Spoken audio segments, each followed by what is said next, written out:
Welcome back to another episode of the R Plus podcast. My name is Greig Ewing, the Director of Community Engagement here at Rundle. Today, I'm absolutely thrilled to introduce a conversation that I had recently with Andria Slipp. Andria oversees our enrollment at Rundle Academy. In recent Heads Up episodes and other episodes, you will have heard that, of course, Rundle Academy is expanding. It's an incredible undertaking. We're incredibly excited to welcome so many new families into our community. Today, we talk a little bit about what makes those classes quite so special, especially the small class sizes, what it does for our students, what it enables our teachers to do. This is actually part of a personalized introduction to Rundle Academy for every new family that applies. And so we're so excited to be able to welcome them into our community, share a little bit more about our culture, and help them to understand just why the Academy and the college and the studio are such special places to learn. I hope you enjoyed today's episode, and I'm looking forward to speaking to you soon. Hi, welcome back to another conversation about enrollment and the Rundle Academy program. I'm Andria Slipp. I'm the Enrollment Officer at Rundle Academy, and I'm joined today with Greig Ewing. Greig is the Director of Community Engagement at Rundle, so welcome. Thank you for coming. Thank you. Do you want to tell us a little bit about your role? Sure, I'd love to. It's a pleasure to be here, privileged to be here. Thank you for having me. My role, I'm so fortunate. I oversee, as Director of Community Engagement, I oversee all of Rundle's enrollment, our marketing, our communications, our alumni, anything that's internal or externally facing. And I've got an incredible team around me and very thankful to have you in this job. You're doing such a wonderful job here, Andrew. So, yeah. Thanks. We wanted to spend a little bit of time chatting about class sizes because ultimately small class sizes are a really important part to our program and a big piece that allows us to do the work here that we do so well. And it's a number one question that we get from parents. So it's a good opportunity to be able to tell our inquiring parents a little bit more about class sizes. For good reason. It's an important question. I might flip it right back over to you though. What can families and students expect at Rundle Academy in regard to class sizes? Yeah, so certainly class sizes here are smaller than you'll find at most other schools. We believe that it's important for class sizes to be small for several different reasons. All of the kids at the academy are diagnosed with learning disabilities, and it's really important that we've developed this school to be the best possible place for our kids to learn. And small class sizes allow teachers to do a great job, whether we're talking about student-teacher relationships, which are so essential, or differentiation and individualization of instruction. We can talk more about both of those pieces, but all of that is best fostered in small classes. So we know that small class sizes are important. There's been a lot of research in that. Professor John Hattie did a wonderful job. He did some incredible research, read all the factors that go into really making a difference in student outcomes. What he said actually was that small classes are important, but it's really more about what do you do with the small number of students in your class, as opposed to simply just having small number of students. Can you talk a little bit, Andrea, about what opportunities students get at the academy, Rundle Academy, because of those small numbers? Yeah, absolutely. So teachers at the academy have the ability to differentiate their instruction. They can make the learning experiences unique for each student in their class. And it doesn't mean that everybody is doing something completely different from everybody else. It just means that we can tailor those learning outcomes to best match a student's ability.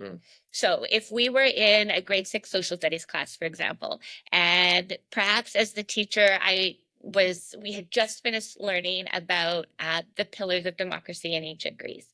And I'm asking my students to show a representation of one of the outcomes. I can identify as a teacher at a Rundle Academy class which students in my class have strong verbal comprehension. We've got all this great data from our psych ed assessments.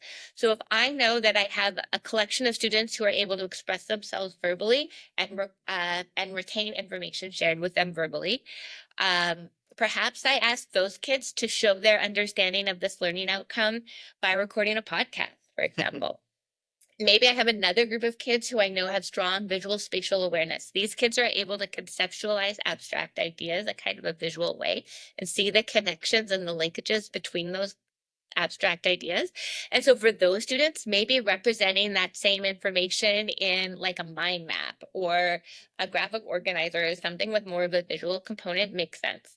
And so it's easy for me in this small class to be able to tailor how I'm asking my students to show their understanding of outcomes. This is best practice in teaching, and teachers everywhere aspire to be able to work in these ways. But certainly it looks a lot different in a class of, 8 students compared to 28 students, as an example. You know, we're both teachers originally. We're not teaching anymore, but we're both teachers, and I can speak personally, what a difference that makes, right? Being able to be able to tailor your instruction for those individual students. You alluded to assessment in that answer, Andrew. I wondered if we could talk a little bit about how assessment directs instruction. So what is the relationship between assessing a student and then directing the instruction from there? Critical. It's so valuable to be able to think, to be able to work backwards. We know, according to the program of studies, what our kids need to learn. We know what we need to be able to assess them on. All of the students at the academy write their provincial achievement tests and their diploma exams in grades 6, 9, and 12. We really believe it's important that we remain on curriculum. And so that curriculum drives the teaching and learning in the classroom. And we work backwards from that so that the instruction gets us to where we need to land in terms of assessment. But assessment doesn't have to be a one-size-fits-all approach either. It's so exciting, I think, to walk around the school during midterm season or final exams, where you can see kids engaging in assessments that really blow out the boundaries of what we would traditionally see. So for example, our junior high kids would do part of their midterm assessment in a science lab and put together an experiment that shows their understanding. They'd also do a multiple choice test, which is an important piece to practice and to understand as well, but it's not just about that. And it's funny because I hear so often the students that come to us traditionally have not always had a positive experience with assessment. But actually, assessment is really great, just a great indicator for how we need to support them more. And so flipping the narrative there makes a big, big difference for our students and when they come into our program. And I think across Rundle, that's critical and no more so than here at the Academy. Yeah. Amazing. I have another thing to ask you. Yeah. Sorry, I feel like I'm just grilling you here. The other benefit of those small class sizes is the relationships they get formed. Right. And when you walk the hallways here, you can immediately tell the connection between teacher and student. Can you talk a little bit about how important that is? We understand explicitly how important it is that students feel safe and comfortable and at home in the place where they learn. The research tells us, and this is true for all learners, but the research tells us in particular for students with learning disabilities, having a positive connection with their teacher is one of the greatest predictors of their academic success. So we know that as a foundational piece, kids need to feel safe and comfortable. They need to feel like they can take risks. They need to feel like they can make a mistake, and that is a learning opportunity. Okay. And when that piece is in place, the potential just skyrockets. And so to your point, you walk down the halls here and you see teachers, welcoming the students. You see teachers asking kids about how was spring break? How was your visit, to see grandma on the weekend? How was your dance practice? And really those connections are so important. Yeah, we know there is such a direct correlation between relationship and engagement. Right. And so for families who are listening to this, to me, positive relationships when your child wants to come to school is something that a lot of our families that come to us haven't always experienced. Right. Some students are lucky. They love school. But, being able to facilitate and craft that relationship is so pivotal. And it's something that I think our staff are just second to none. I think it's incredible. It's a non-negotiable. Yeah. It has to be the case. Amazing. Yeah. Perfect.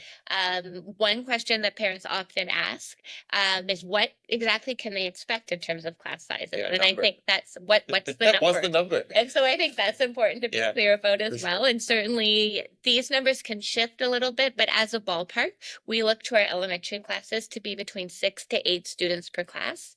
In junior high, we typically see 9 students per class. And then in high school, class sizes fluctuate a little bit more in high school than they do in the other divisions. But we would typically see around 12 to 13 students in a high school class, sometimes much smaller, sometimes a little bit larger. And when they're larger, we'll have 2 teachers present so we can maintain Right. that same student teacher ratio. So they start small and they finish small, but with a little bit of growth in there. Right. Can I ask you, how is that linked to us helping our students understand their learning disabilities and understand how they learn and what they need to succeed in the younger years? Mhm. Why are they smaller? Why- I guess why are they smaller in grade 4 than they are in grade 12? When students join us in grade 4, that work is very intensive, and our youngest students certainly demand a good deal Sure, of attention, yeah. right? And we want to make sure that we're able to provide that to them. We Yeah. know that the remediation focus needs to be in those younger years, and so that we benefit from smaller classes from that standpoint, certainly. As kids get a little bit older and become a little bit more independent and a little bit more self-managed, then larger classes are better. They also allow for more social connections. Perfect. And we know that that's important, of course, for our teenagers and our older students. Yeah, I love it. So in summary, I think we've covered that there's method to our progress, our program. Mhm. Small class sizes at Rundle Academy. Mhm. We know that they make a big difference in terms of the personalization, Yeah. the learning, Yeah. the assessment, and we know they foster amazing connection.